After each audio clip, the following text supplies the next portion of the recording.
Hello friends, Mark Holmes here, and as always, thank you guys for watching, commenting, subscribing, and being part of the Joe Boo Sports Report. Without you guys, this literally does not work. It is kind of icy and cold out here. We kind of got sleet more than anything else. You know, it wasn't really snow. You know, like when you go to the ski resorts like on the East Coast and they make the snow, it's really more like ice chunks. It's not really snow. That's kind of like what we got here at my house yesterday. And I'm sitting on some ice right now. Hey, hold up. It's cold. Whew.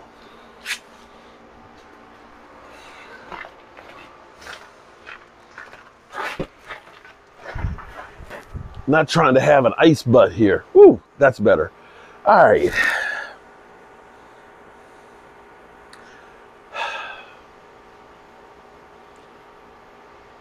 I did a video a few minutes ago. I was talking about Darren Woodson and his thoughts on Dak Prescott. And I touched a little bit about Jalen Smith. Jalen Smith, who does a lot of great things in the community. I love that he's using his platform for good and things. But what he said, and I talked about it a little bit, it kind of bugs me. And I was sitting here watching the Raiders defense, and Darryl Worley, wow. Worley just got beat there. You know, here it is. The Raiders go to punt the ball, get a 19-yard punt that goes out on the 49-yard line, and there's like 50 seconds left. Huber goes down and gets a touchdown. Darryl Worley, literally, Darryl Worley bird around, Worley gets beat, and all of a sudden the Raiders are down 17-10, you know, having playoff hopes literally slipping away if they lose this game. And thinking about our defense and Jalen Smith. Jalen Smith didn't know that the game was flexed out of Sunday night. And his comment was, well, if the owner ain't upset, why should I be? And it just kept bugging me and bugging me and bugging me. And this might be the problem with the Cowboys. Their only thing is they're worried about the owner. And see, the reason why I think about this is I think about the Washington football team. Because I'm so close to them, I'm always getting all the news forever from them. And it was always known, like Jason Taylor, who in his Hall of Fame speech thanked Daniel Snyder for letting him steal money from him. But the Washington football team always had this backdoor channel that players knew. Clinton Portis always knew, don't worry about what the coach says. All I got to do is go talk to Danny. He's my buddy. All I got to do is keep him happy. You know, we hang out, we're buddies and things like that, and we're going to do what we're going to do. And that relationship undermined what the coach was able to do with the players. Because the coach always looked at it as, this guy's making more money than me. He's got the owner's ear. He can go to the owner and say, man, I don't like this guy and stuff, and it's going to undermine my ability to have him do what I want him to do, to make him work the way I need him to work. And you can see how that never worked well. Well, by hook or by crook or by luck or whatever, that narrative has changed. They got rid of Jay Gruden, okay, who was kind of an all shucks kind of guy, and they got Ron Rivera, who's a military background guy, who was part of the '85 Bears, who understands what hard work is and about what it takes to be a winner. And because of all the circumstances of the sexual harassment or, you know, boobygate, whatever you want to call it, the situation in the front office, as well as the change of the name, the owner really had to step back because he was in the process of maybe losing the team. And it was Ron Rivera who was pushed to the front. It was Ron Rivera who became the de facto guy, and that backdoor channel for the players going to the owners and everything was separated. And now that you got a disciplinarian and a guy who's in charge, who's not being undermined by the owner, you see them getting better. Now, by no stretch of the imagination am I trying to say that Washington's a great team. I will never say that, even if it were true. But they're headed in the right direction.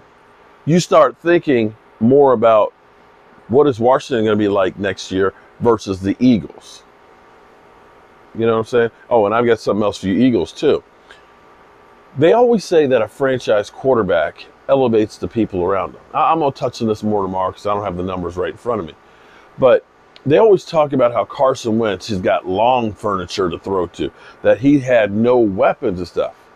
Well, explain to me how it is Nelson Aguilar was averaging like 9.3 yards a catch with Carson Wentz throwing to him, a guy who was special and could do things other quarterbacks can't.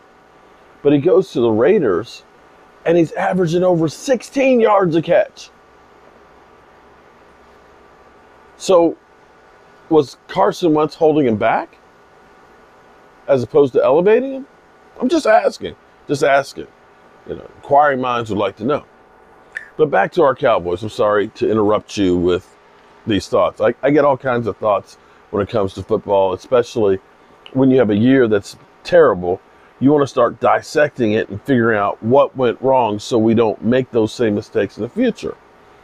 Now, we know Jerry Jones, is there at practice. He's up in the tower in training camp, He used to come down on the sidelines and clap him on. He has not one but two suites at the stadium. He has his regular suite where he'd have, 100 people or so. And then he had the elevator that would go upstairs to his GM suite, which was more intimate. It was just basically Jerry, Steven, and a telephone that went down to the field.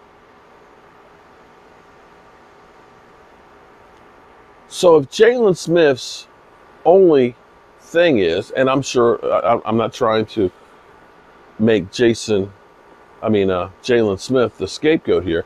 I'm sure that there's a lot of guys that if it's one, there's several. I'm sure Zeke Elliott would be one of those guys and things. I'm sure Tony Romo was one of those guys. I'm sure Dez was one of those guys. But if the player's worry is, let's just keep Jerry happy and don't worry about it. Because if the only thing, that matters is keeping Jerry happy, what about the coaches? What about your teammates? And herein lies maybe part of the problem with the Cowboys. You show up, you got the star, getting paid. The owner's happy. Hell, the owners just said you're one of the cornerstones of the organization. If that's the case, then how is it a guy who just got here, Mike Nolan, has any authority over that guy? You have literally cut the legs off of the coaches. You follow me on that? It's been eating me for about the last, the whole first half of the Raiders game. I keep looking at it from the standpoint of saying, we get a lot of great players. And you have to credit Jerry Jones for putting people in position to make those draft picks. We look at it. Nobody's hit on more offensive linemen than we have. We made a few mistakes, but not like most people. To find or to get lucky to have a Dak Prescott is incredible. To be able to make the trade for Mari Cooper, which now looks pretty good. To get CeeDee Lamb and to get Michael Gallup, to find Blake and Jarwin and Dalton Schultz. You look at that and say you could have a great tandem of tight ends next year. I look at this and say you can't be mad at Jerry because of the talent they have on the field, but it may be that Jerry helps to get the people in position to get that talent, but then when that talent gets there, undermines what you can do with it. And this goes back to, and I'm going to keep bringing it up. I'm going to keep bringing it up until there's a knock on my door that says, you can't say that anymore, because Jerry said you can't say that anymore. But Jerry, you talk about change. You need to change the lock on that back door for the players. You need those players to say, you need to satisfy that coach. Not me, that coach. So I wonder, when the defense had given up 309 yards and Jalen Smith was talking about the scheme is too complex, did that go up the chain to Jerry? And that's why Mike Nolan won't be returning?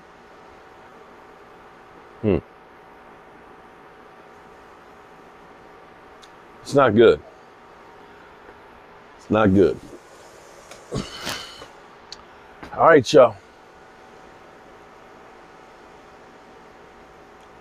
We made it through another day. And God willing, we'll make it through another one tomorrow. I hope you guys have a great night. Be safe out there. And I hope to see you soon.